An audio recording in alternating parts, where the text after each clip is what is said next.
In this video, we will look at how to edit your site pages within the Site Pages button.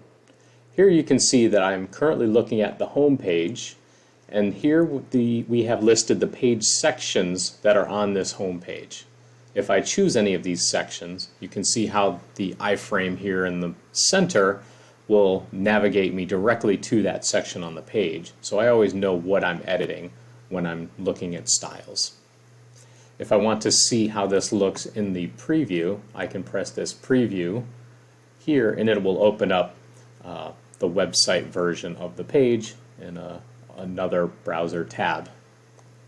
Now let's say I want to change a section style on this page here, on the home page. I don't need to delete this current section. I can simply choose a different style.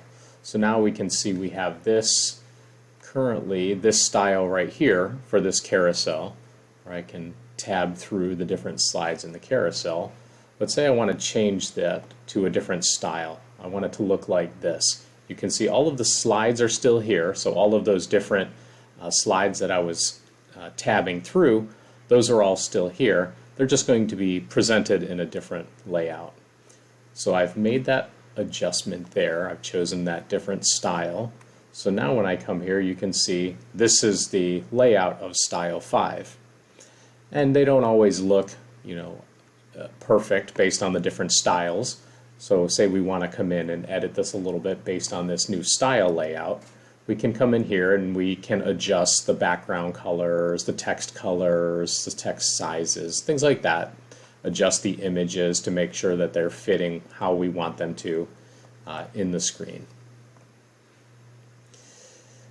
And when we make those changes, we simply press the update button and those changes will be reflected on the website immediately. So now you can see that that image is more centered there in that tile. I could also adjust the font size there. You can see that looks pretty big for those slides there. So if I want to adjust that size, I can do that. You can see now that this is a smaller font size and it's too long for this as well, so I would probably choose to change this text based on this specific style layout. If I decided I just want to go back to the original one, I can select the original one and update it, and now the site is back to that original layout, and you see here it's zoomed in too far again for this specific layout, so I could go back in and adjust that by zooming out on this image. So it's very easy to adjust the elements that are on the page. I could also choose to hide elements. So say this, this tag here, voted best florist, that's above this carousel. If I want to hide that, I can right click there, press hide, and now that specific section is not visible anymore. It's not gone, but it's just not visible. So if I want to bring it back in the future, I can simply unhide it. If I want to move these elements around, I can drag these elements to somewhere else on the page.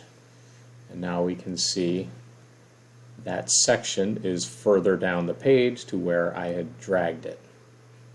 So it's very easy to adjust the sections on the page as well. Another thing of note is the items under here. There's these two areas, the page sections. These are the sections that are currently on your website page. Down here, the add more sections. These are all of the possible sections that you could add to a page. So if I was interested in putting a map onto this home page, I could come down here, look at the different map styles, choose one, and then add that section. And it would add that to the bottom of the page sections that are on this page, and then I would drag it to wherever I wanted that section to be. If I wanted to adjust a different website page, I can browse through here, select the page I want to edit, and now my page sections here is showing me the sections on this About page. Lastly, I'll show how currently you can see what this page will look like on a website browser, but you can also tab over to see what it would look like on a mobile view. This way you know that when you're designing your website, you can see what it's going to look like on both a desktop as well as a mobile app.